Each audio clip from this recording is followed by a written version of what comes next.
ओम शांति। अव्यक्तवाणी 13 मार्च 1969। प्रेम और शक्ति के गुणों की समानता। 7वां पॉइंट है, वर्तमान समय मुख्य विशेषता यही चाहिए। हर एक महारथी का फर्ज है अपना गुण औरों में भरना। जैसे ज्ञान का दान देना होता है, वैसे गुणों का भी दान करना चाहिए। जैसे ज्ञान रत्नों का दान करते हो, इसलिए महारथी कहलाए जाते हो, वैसे गुणों का दान भी बहुत बड़ा दान है। बाबा कहते हैं, वर्तमान समय मुख्य विशेषता यही चाहिए। हर एक महारथी का फर्ज है अपना गुण औरों में भरना। अभी समय अपनी अंतिम छोर पर पहुंचा है, तो सभी बच्चों का कर्तव्य है अपना गुण औरों में भरना। अभी भर भी वो सकेंगे जिनके अंदर गुण हो। अपने को चेक कीजिए, आपके अंदर कौन से गुण हैं।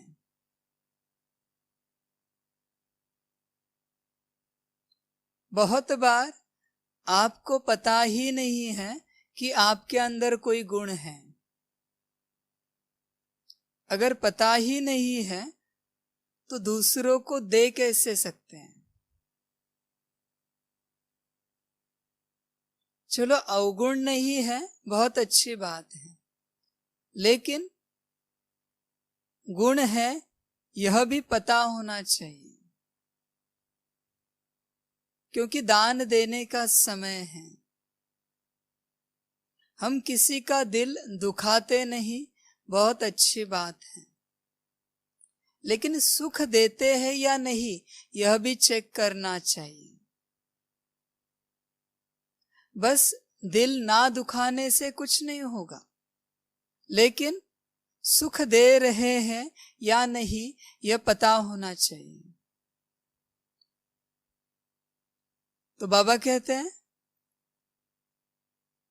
मुख्य विशेषता यही चाहिए कि अपना गुण औरों में भरो। इसके लिए पहले अपने में गुण है या नहीं, यह चेक करो। आपकी तिजोरी में क्या है, आपको पता होना चाहिए। पता नहीं तो दान नहीं दे सकते। कहा जाता है कि इस विश्व में जो भी कलाएं आपको मिली है, वो दूसरों को सुख देने के लिए मिली है, दूसरों को सिखाने के लिए मिली है। जो नहीं सिखाते, उनकी कला का और उनका भी विनाश हो जाता है। उनको लगता है यह हमारी प्रॉपर्टी है, यह हमें मिला है, पर कला ईश्वर की रचना है, बाबा की रचना है। उसका कोई मालिक नहीं बन सकता। आपको मिली है दूसरों को सुख देने के लिए, दूसरों को सिखाने के लिए, ताकि वह कला अमर हो जाए। अगर कोई कला आपके पास ही रही और आपने शरीर छोड़ दिया, तो बोझा बैठ जाएगा कि आपने उस कला का विनाश कर दिया। जीवन मिला है, कुछ अच्छा सिखाओ। जो भी मिले उसे अच्छा सिखाओ। जो आपको आता है सिखाओ, जो कला आपके पास है सिखाओ। तो अमर हो जाएगी। कला मिलना भाग्य की निशानी है, पर उसे ट्रांसफर न कर पाना दुर्भाग्य की निशानी है। सभी चाहते हैं कि हमारे अंदर गुण आए, हम गुणवान बने, हमारे गुण सभी को दिखे, लेकिन क्यों? आपकी तारीफ के लिए या दूसरों को सुख देने के लिए? चेक कीजिए। अगर आपकी खुद की तारीफ के लिए आपको गुण चाहिए तो कभी नहीं मिलेंगे, लेकिन अगर आप चाहते हो कि आपके गुणों से दूसरों को सुख मिले तो जरूर मिलेंगे। इसलिए अपने को चेक करो, अपने अंदर कितने गुण हैं, और अगर नहीं है तो किया क्या जीवन में। सारे बच्चे अध्यात्म के रास्ते पर चल रहे हैं, यह दुनिया को तो बताते हैं, लेकिन सुख कितनों को देते हैं? सारे दिन भर में अपने को चेक कीजिए। जिस घर में रहते हैं वहां अपने माता पिता को, दादा दादी को, नाना नानी को, भाई बहन को, युगल को, बच्चों को सुख दे पाते हैं या नहीं? चेक कीजिए। अगर आप सुख नहीं दे पाते तो आप झूठे अंधविश्वास में चल रहे हो कि आप एक आध्यात्मिक पर्सन हो। अध्यात्म का मूल उद्देश्य है सुख देना, दुख को मिटाना, चेहरे पर खुशी हंसी लाना। इसी के लिए अध्यात्म है। तो आप अपने को चेक कीजिए, सारे दिन भर में आप दूसरों को सुख कितना देते हैं? आपके कोई प्रिय व्यक्ति है तो शायद आप सारा दिन भर उन्हें सुख देंगे, बाकियों का क्या?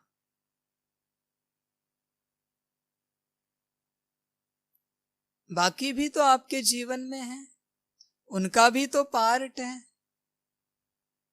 उनका क्या? जब भी किसी से मिलो सुख देकर ही आगे बढ़ो, और अगर सुख ना दे सको तो कम से कम दुख नहीं देना। इसलिए अपने गुणों को चेक करो, आपके पास क्या क्या है। फिर आपको पता चलेगा कि आप क्या दे सकते हो। किसी को बहुत अच्छा खाना बनाना आता है तो परिवार के लिए बहुत सुंदर भोजन बना के वो सुख देते हैं। किसी को अच्छा मार्गदर्शन करना आता है तो परिवार को लौकिक रीति मार्गदर्शन करके आगे बढ़ाते हैं। छोटी छोटी बातें हैं।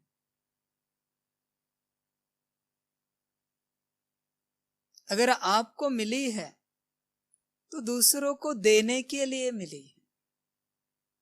इस दुनिया में जो भी आपको मिला है वह सब दूसरों को सुख देने के लिए मिला है, ना कि दूसरों से सुख लेने के लिए, तारीफ लेने के लिए मिला है।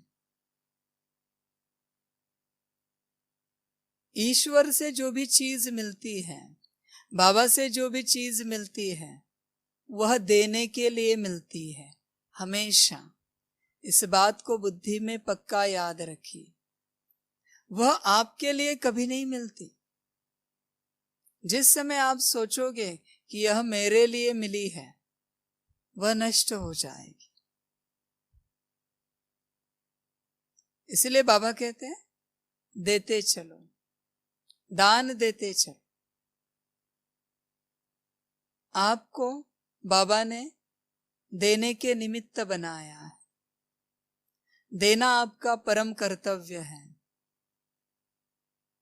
और एक बहुत बड़ा सौभाग्य है आपका कि आप देने वालों में हो, लेने वालों में नहीं हो। इसलिए अपने गुणों को चेक करो। जो जो गुण आपके अंदर हैं औरों में भरो, भरते रहो। वाणी के रूप से, कर्मों के रूप से नहीं भर सकते तो शुभ भावना, शुभ कामना के रूप में विचारों से भरो। अच्छे वाइब्रेशंस के रूप में वृत्ति से भरो। लेकिन भरते रहो, देते रहो। जैसे ज्ञान का दान देना होता है, वैसे गुणों का भी दान करना चाहिए। बाबा कहते जैसे ज्ञान दान करते हो वैसे गुण दान करो। गुणों का ज्ञान देने से किसी के अंदर गुण नहीं उतरेंगे, यह समझ की बात है।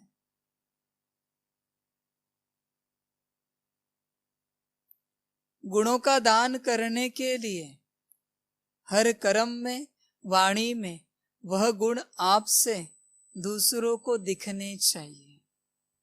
जब दिखेंगे तो दान हुआ, वरना सकाश के रूप में, शुभ भावना और शुभ कामना के रूप में दीजिए।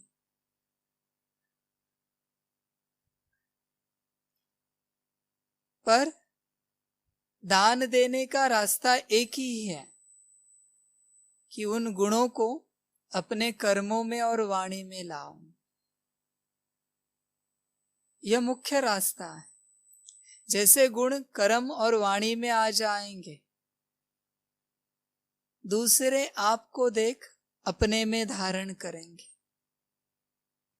तो बाबा कहते हैं गुणों का भी दान करो। जैसे ज्ञान दान देते हो वैसे गुणों का दान करो। ज्ञान तो सभी सुनते हैं, अनगिनत मुरलियां सुनी होंगी, अनगिनत क्लासेस सुने होंगे, पर क्या उस ज्ञान से आपने आपके अंदर गुण भरे हैं? चेक कीजिए। ज्ञान का उद्देश्य है गुण भरना। ज्ञान तो सुना लेकिन गुण भरे ही नहीं, मटका खाली रहा। क्या पाया? हर मुरली से एक एक गुण भी धारण करो तो भी बहुत है। बाबा एक मुरली में बहुत सारे गुण देता है, पर कम से कम एक गुण भी धारण करो तो भी बहुत है। तो गुणों का दान देते रहो। जैसे ज्ञान रत्नों का दान करते हो इसलिए महारथी कहलाए जाते हो, वैसे गुणों का दान भी बहुत बड़ा दान है। बाबा कहते गुणों का दान भी बहुत बड़ा दान है, पर आपको पता होना चाहिए, वापिस वही बात कि आपके अंदर कौन से गुण हैं। किसी दिन शांति में बैठकर, साइलेंस में बैठकर अपने गुणों की चेकिंग करो कि आपके अंदर कौन कौन से गुण हैं। ऐसे नहीं कि सिर्फ आपको ही दिखे, नहीं तो अगर आपको ही दिखने की बात है तो आपको लगेगा कि मैं तो ब्रह्मा बाप समान हूं, संपन्न और संपूर्ण। जब चेकिंग की जाती है तो दोनों बातों को देखा जाता है, तब पता चलता है कितने गुण हैं और कितने अवगुण हैं। नहीं तो हर किसी को लगता है आई एम द ग्रेट, मैं महान हूं। बाबा ने भी कहा है तुम एक महान आत्मा हो। बाबा ने कहा है तुम एक महान आत्मा हो। आत्मा के लिए कहा है। आपका जो नाम है ना, उस देहाभिमान के लिए नहीं कहा कि आप फलाने महान हो। आत्मा सदा के लिए महान है। अगर आत्मिक स्थिति में है ना तो जरूर महान है। बॉडी कॉन्शियसनेस में है तो महानता की बात बहुत दूर है। इसलिए बाबा कहते चेक करो, अपनी खुद की चेकिंग करो, खुद से लोगों को, व्यक्तियों को, आत्माओं को, प्रकृति को कितना सुख मिलता है, कितना प्रेम महसूस होता है, कितनी शांति मिलती है, शक्ति मिलती है। चेक करो। चेक करेंगे तो पता चलेगा। इसलिए बाबा कहते हैं गुणों का दान भी बहुत बड़ा दान है। गुण दान करो, चेक करो, जो है उस गुण का दान सकाश के रूप में देते रहो। आपके गुण बढ़ेंगे। जितना दान करते हैं उतना बढ़ता है। यह नियम है प्रकृति का। जितना देंगे उतना बढ़ेगा, जितना लेंगे उतना घटेगा। अभी आपके हाथ में है, करना क्या है। कहते हैं कि ब्राह्मण दान किए बिना भोजन नहीं करते। बाबा कहते अपने आप को चेक करो। सारे दिन भर में सकाश में गुण शक्तियों का दान किए बिना आप भोजन करते हो या दान करने के बाद करते हो, या कम से कम एक दिन में दान किए बिना नहीं रहते हो। चेक कीजिए। तो दान देते रहो। ज्ञान देना तो सहज है। ज्ञान देना कोई बड़ी बात नहीं है। कहीं से सुना है, मुरली में सुना है, कहीं से पढ़ा है तो दे देते हैं, आसानी से दे सकते हैं। पर गुणदान करने के लिए ज्ञान सुनकर अपने अंदर उसका विचार सागर मंथन कर गुण का निर्माण करना पड़ेगा। फिर उस गुण को अपने वृत्ति में, विचारों में, वाणी में, कर्म में लाना पड़ेगा। तब वह गुण आपके अंदर आ जाएगा। तब ही आप दान दे सकते हो। अगर आपके अंदर गुण ही नहीं है तो दान कहां से दे सकते हो। दान देने के लिए पहले अपने अंदर होना चाहिए। इसलिए ज्ञान देना तो सहज है, गुणों का दान देना इसमें जरा मेहनत है। कौन सी मेहनत? अभी जो सुनी, ज्ञान सुनो, मुरली सुनो, विचार सागर मंथन करो, फिर उस गुण को अपनी वृत्ति में, विचारों में, वाणी में, कर्मों में लाओ और फिर दान दो। तो विश्व को दान मिलेगा। वापिस बात वही कि गुण का दान देने के लिए गुणवान बनना पड़ेगा। तो कल्याण आप ही का है, किसी और का नहीं है। आप ही का कल्याण है इसमें। पहले आप ही गुणवान बन जाएंगे अगर गुण दान देना सोचेंगे तो।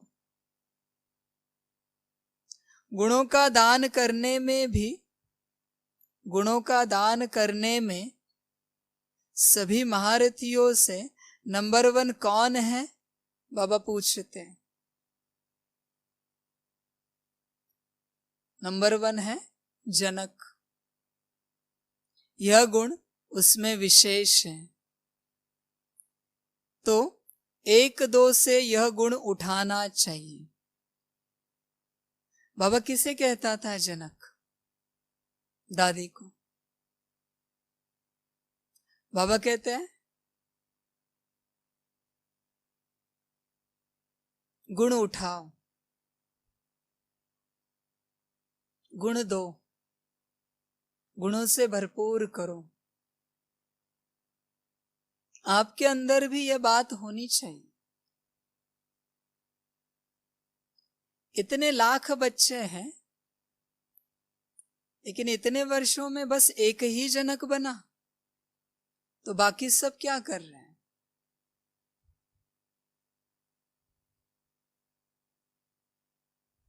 बस ज्ञान सुन रहे हैं।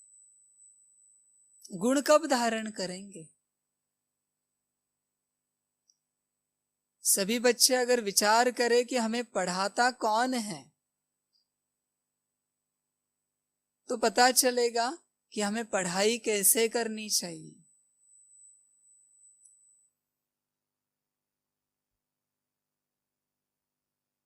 बाप बस एक नॉर्मल पढ़ाई की तरह पढ़ाई पढ़ाता है, इसलिए सभी बच्चे इसे ग्रांटेड ले लेते हैं।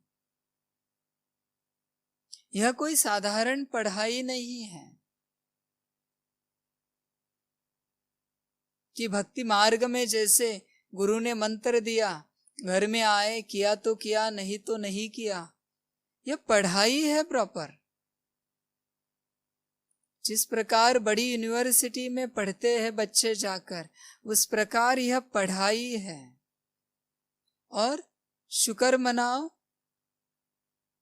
कि आपका नंबर लगा है सबसे पहले पढ़ने में। तो पढ़ना चाहिए। बड़ी बड़ी यूनिवर्सिटीज में नंबर लगाने के लिए बड़ा प्रयास करना पड़ता है, तब जाके नंबर लगता है। यहाँ तो बहुत आसानी से आपका नंबर लगा है, बड़ा सौभाग्य है। तो बाप से पढ़ना चाहिए।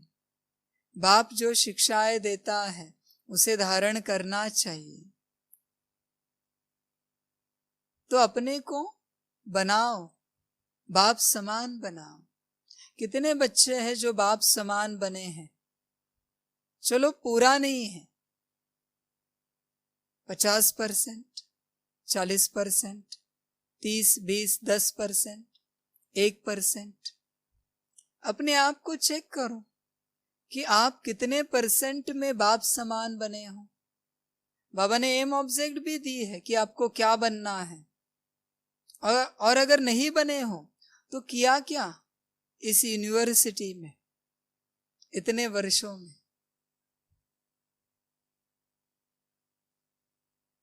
अपनी चेकिंग करनी चाहिए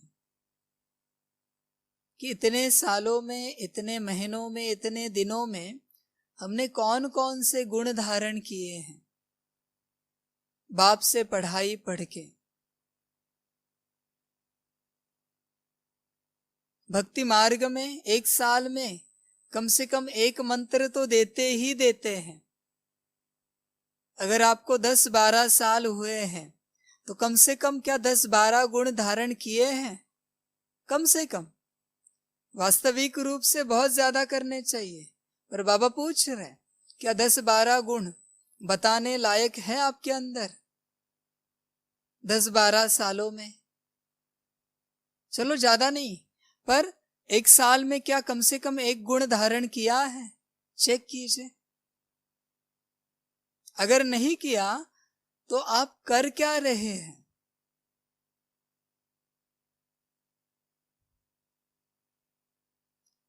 waste of time, waste of energy, waste of money. तो यह पढ़ाई है। अभी आने वाले समय में बहुत तेज बच्चे आएंगे, फिर आपको लगेगा कि हम पीछे कैसे रह गए। यह बच्चे तो बहुत आगे निकलते जा रहे हैं। बाबा ने बताया और इन्होंने किया, बाबा ने बताया और इन्होंने किया। अभी भी बहुत सारे बच्चे आने बाकी हैं। 33 करोड़ बनेंगे, उसमें से 9 लाख निकलेंगे। सतयुग के आदि वाले।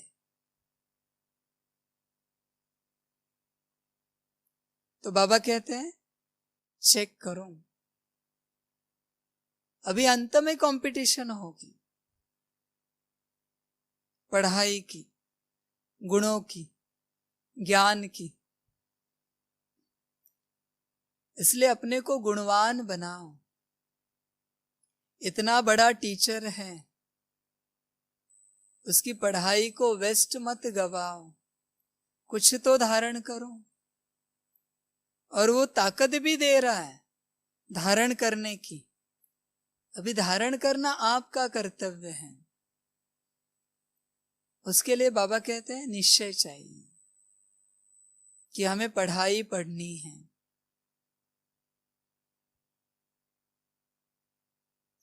जो बच्चे बहुत ज्यादा इमोशनल होते हैं ना, हद से ज्यादा, वो पढ़ाई नहीं पढ़ सकते,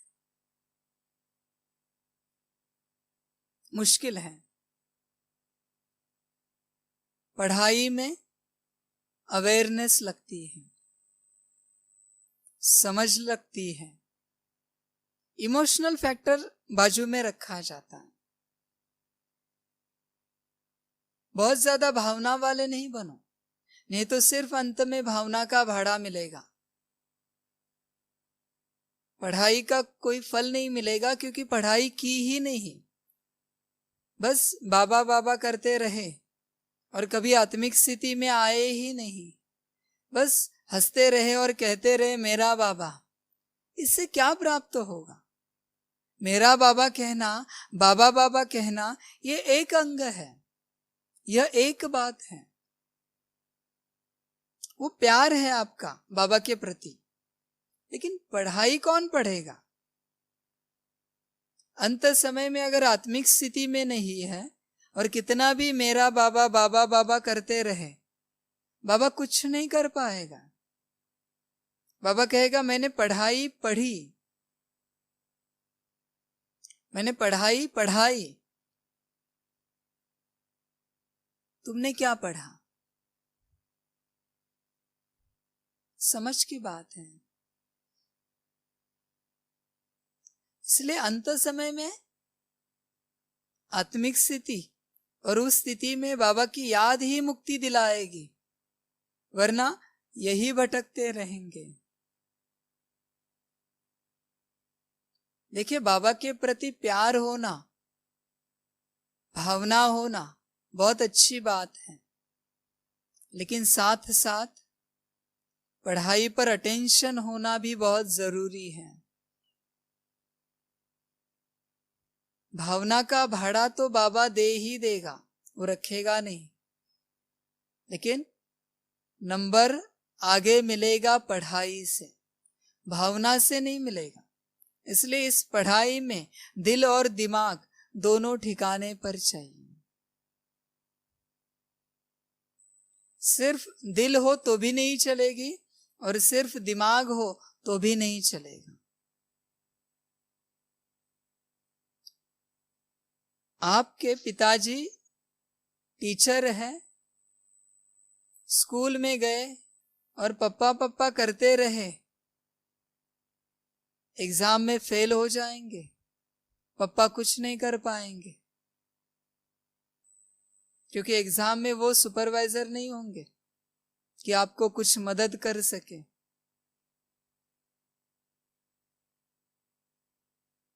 इसलिए बाबा कहते हैं पढ़ाई पढ़ो।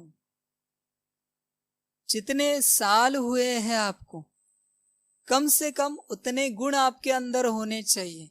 फिर कहेंगे, कम से कम फिर कहेंगे कि आप पढ़ाई पढ़ रहे हो, वह भी सबसे लोअर एंड में। हायर में, मिडल में जाना अभी बाकी है, मेरिट में आना बहुत आगे है। सबसे लोअर क्लास में आप पढ़ाई पढ़ रहे हो, यह कह सकते हैं जब एक साल का कम से कम एक गुण आपके अंदर हो। अपनी चेकिंग करो, वरना फेल हो जाएंगे, चिल्लाते रहेंगे, दुखी हो जाएंगे।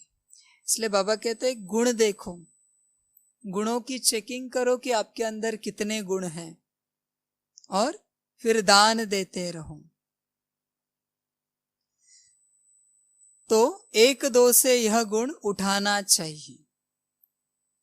आबू म्यूजियम की तैयारी के बारे में बाप दादा ने पूछा। दूरादेशी और विशाल बुद्धि बन म्यूजियम तैयार करना है। पहले ही भविष्य को सोच समय को सफल करने का गुण धारण करना है और टाइम पर तैयार भी करना है। बाबा कहते हैं दूरादेशी और विशाल बुद्धि बन म्यूजियम तैयार करना है।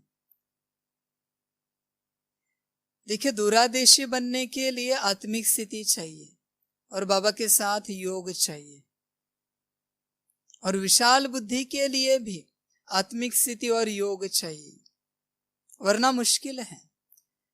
दूरादेशी नहीं बन सकते और आत्मिक स्थिति भी नहीं पा सकते, दिव्य बुद्धि भी नहीं पा सकते। तो बाबा कहते दिव्य बुद्धि विशाल बुद्धि के लिए आत्मिक स्थिति और बाबा की याद बहुत जरूरी है। अभी अपने को चेक कीजिए कि आपकी आत्मिक स्थिति कितनी है और बाबा की याद कितनी है आपके बुद्धि में। अगर नहीं है ना, तो बाबा ने जो भी सेवा बताई है वह बाबा को पूछकर ही करना चाहिए। बाबा किस लिए है? सेवा का डायरेक्शन देने के लिए। अपना मन मत नहीं चलाओ, किसी की परमत नहीं सुनो। बाबा की सेवा है ना, तो उसका डायरेक्शन लेके उसके हिसाब से करो, अपने हिसाब से नहीं करो। जो भी करना है, अभी बाबा कहते हैं म्यूजियम बनाना है, तो उस म्यूजियम में लगने वाली हर एक डायरेक्शन, यहां तक कि कहा एक कीला ठोकना, ये भी बाबा से पूछो। अपनी मर्जी से कुछ नहीं करो। जहां आपकी मर्जी है वहां से कभी सेवा नहीं होती, हमेशा याद रखिए। म्यूजियम का कलर भी, कलर का एक कोना भी आपकी मर्जी से लगा है ना, तो उससे सेवा कभी नहीं हो सकती। जो सेवा, पूरी सेवा बाबा के डायरेक्शन से होती है, उसी से विश्व कल्याण और सेवा होती है। बाकी जो आपके मत है, अपने मन मत और परमत है, उससे कभी नहीं सेवा हो सकती, क्योंकि वो आपका मन है कि हमें हरा नहीं पीला कलर चाहिए, पीला नहीं नीला चाहिए। बाबा को पूछा आपने कि म्यूजियम में कौन सा कलर रखें? म्यूजियम में क्या रखें? कौन सी दीवार पर क्या रखें? कौन से डायरेक्शन पे क्या रखें? बाबा आया है सेवा करने के लिए, तो उसको हर एक बात पूछो। जो बच्चे बाबा को हर एक बात पूछते हैं, उन्हीं बच्चों को सेवा में सफलता मिलती है। भेजो संदेशी को ऊपर, पूछो बाबा को, बाबा का काम क्या है? डायरेक्शन देना ही ना, तो लो डायरेक्शन। बिना डायरेक्शन के कोई काम नहीं करना, कोई सेवा नहीं करना, सेवा होगी नहीं कभी। तो बाबा कहते दूरादेशी और विशाल बुद्धि बन म्यूजियम तैयार करना है। अभी दूरादेशी का गुण सिर्फ बाबा के पास है, क्योंकि बाबा 5000 साल का ड्रामा जानता है, उसे सब पता है, आदि मध्य अंत। विशाल बुद्धि भी सिर्फ बाबा के पास है। तो बाबा कहते ये बन म्यूजियम तैयार करना है। इसका अर्थ क्या है? जिसके पास दूरादेशी का गुण है, विशाल बुद्धि का गुण है, उसके डायरेक्शन से म्यूजियम तैयार करो, और वो है बाबा की डायरेक्शन। क्योंकि किसी के पास विशाल बुद्धि नहीं है और दूरादेशी का गुण नहीं है, तो हर एक डायरेक्शन बाबा से लो। 1000 बार जाओ वतन में, 1000 बार पूछो, बाबा बैठा है ऊपर जवाब देने के लिए, क्योंकि उसी की सेवा है, उसी को विश्व कल्याण है, जवाब देगा। सेवा का कोई भी सवाल कितनी भी बार पूछो, बाबा बैठा है वतन में। आप यह नहीं सोचो कि 10 बार क्या बाबा से पूछे, तो क्या 10 बार आपकी मर्जी से करें या किसी और की मर्जी से करें? बाबा क्यों बैठा है? जवाब देने के लिए। बच्चे अपने से ही बुद्धि में कोई बातें बांधते हैं कि बाबा को क्यों पूछे, तो आपकी मर्जी से क्यों करें? क्या आप विशाल बुद्धि हो, दूरादेशी हो? बहुत समझ की बात है। इसलिए अभी तक जिन्होंने अपनी मन मर्जी से सेवा की है, मनमत और परमत से सेवा की है, उससे डिससर्विस ही की है। क्योंकि आप आपकी मत से अपने आप को नहीं चला सकते, तो बाबा की सेवा को क्या चलाओगे? इसलिए जो भी जहां भी आपने मन मत चलाई है, बाबा को लेटर में लिखो, माफी मिलेगी, वरना अंत में हिसाब किताब होगा। पहले ही भविष्य को सोच समय को सफल करने का गुण धारण करना है और टाइम पर तैयार भी करना है। बाबा कहते हैं भविष्य को सोच समय को सफल करने का गुण धारण करना है। अभी गुण धारण करो, लेकिन डायरेक्शन बाबा की लो। पूछो बाबा को, बाबा कब तक पूरा करना है म्यूजियम? बाबा बता देगा, बता भी देगा और समय में पूरा भी करवा देगा। कैसे करना है, क्या करना है, पूछो बाबा को। आप कुछ भी मत करो। जब बाबा बैठा है सेवा करने के लिए, तो अपनी बुद्धि को उसको दे दो, दिमाग को बाजू में रखो। बाप के सामने दिमाग नहीं चलाओ, बाप की सेवा में दिमाग नहीं चलाओ, मुश्किल आ जाएगी। इसलिए जिसकी सेवा है उसी का दिमाग चलने दो। जल्द भी हो और संपूर्ण भी हो तो कमाल है। जल्द माना कब होना है ये बाबा जानता है, संपूर्ण कैसे बनेगा ये भी बाबा जानता है। तो जब बाबा की श्रीमत से होगा तो कमाल होगी। अगर कोई भी कमी रही तो उस कमी की तरफ सभी की नजर जाएगी। कमी कब रहेगी? अगर आप आपके मन मत से बनाओगे, परमत से बनाओगे। लेकिन जब बाबा की डायरेक्शन से करोगे तो कभी कोई कमी नहीं रह सकती। समय अनुसार हर बात, हर सेवा परफेक्ट बनेगी, क्योंकि बाबा के डायरेक्शन से बन रही है। बच्चों को लगता है हम 8 घंटा योग करते हैं तो हम सेवा कर सकते हैं, पागलपन है। आप आपके 8 घंटे के योग से अपने आप को नहीं चला सकते, बाबा की सेवा कब करोगे? इसलिए आप अपने योग से अपने को चलाने की कोशिश करना, बाबा की सेवा करने की कोशिश नहीं करना। बाबा की सेवा बाबा के डायरेक्शन से होने दो। फिर बाबा के डायरेक्शन से कोई योग ना करने वाला हो, उससे भी बाबा योग सेवा करा देगा। अपने योग के अहंकार से सेवा मत करो कि हम बहुत योग करते, बहुत ज्ञानी हैं, तो हमारे हिसाब से ऐसे होना चाहिए, वैसे होना चाहिए। ये मूर्खता है। आपका हिसाब कहाँ से आया? जब कार्य उसका, तो हिसाब आपका कहाँ से आया? ये समझ की बात है। इसलिए बाबा कहते हैं कोई कमी नहीं रहेगी अगर बाबा की श्रीमत लेंगे। ऐसी कमी ना हो, सभी के मुख से कमाल है ऐसा निकलना चाहिए। कब निकलेगा? जब श्रीमत से बनेगा, श्रीमत से सेवा होगी, तभी निकलेगा कि कमाल है। सारा दैवी परिवार आपका चेहरा म्यूजियम के दर्पण में देखेंगे। जब म्यूजियम में हर एक चीज बाबा के डायरेक्शन से लगेगी, तो हर एक चीज में से बाबा महसूस होगा, बाबा की अनुभूति होगी। क्योंकि डायरेक्शन किसका है? बाबा का है। हमेशा याद रखिए, जहां आपका डायरेक्शन है जिस बात के लिए, वहां से आपकी महसूसता आएगी दुनिया को। जहां बाप का डायरेक्शन है वहां से बाप की महसूसता आएगी। तो चेक कीजिए आप कहां कहां डायरेक्टर बनते हो बाप की सेवा में और बाप को बाजू में करते हो। चेक करो अपने आप को।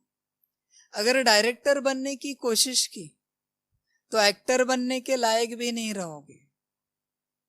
इसलिए जो डायरेक्टर है उसी को काम करने दो अपना। ये समझ की बात है। आपको एक एक्टिंग करना नहीं आता, डायरेक्शन कहां से करोगे? तो विश्व सेवा में, बाबा की सेवा में हर एक बात बाबा के श्रीमत से ही होनी चाहिए, तभी विश्व सेवा होगी। जहां आपकी मत है, जहां आपकी मत है ना, वहां हार ही होगी और कुछ नहीं होगा, वहां डिससर्विस ही होगी। तो न मन मत लो न पर मत लो, सिर्फ बाप की डायरेक्शन पर चलो, तब अपना कल्याण कर सकेंगे और विश्व का भी कल्याण कर सकेंगे। अच्छा, ओम शांति। सभी बच्चों को बाप की पदम गुणा याद प्यार, गुड इवनिंग और नमस्ते। सदा खुश रहना, मौज में रहना और बाप की याद में रहना। सदा बाप की याद कायम रहे। आप अपनी स्थिति में सदा कायम रहें और बाप की याद में कायम रहें। अभी आपकी एक ही सेवा है, उठते बैठते चलते फिरते बाप की याद। अभी दुनिया को भूल जाओ और अपनी स्थिति में रहकर बाप की याद में बैठो। बाप की याद ही आपका और दुनिया का कल्याण करेगी। तो कोशिश करना ज्यादा से ज्यादा समय आत्मिक स्थिति में रहकर बाप की याद में रहने की कोशिश करना। समय आपको, ड्रामा आपको मार्गदर्शन करेगा। आपका कर्तव्य है बाप के डायरेक्शन पर चलना और समय और ड्रामा का कर्तव्य है आपको डायरेक्शन देना। इसलिए समय अनुसार बाप की डायरेक्शन है, आत्मिक स्थिति में रहकर बाप के याद में रहो। बाकी समय आपको बताएगा कहाँ जाना है, कब जाना है, कैसे जाना है। बाबा ने कहा है अंत समय में समय ही और ड्रामा ही सबको पहुंचाएगा बाप के पास। आप पहुंचने की कोशिश नहीं करना, आपकी स्थिति बन जाएगी, आप पहुंच जाएंगे। समय आपको इंडिकेशन देगा। अच्छा, ओम शांति।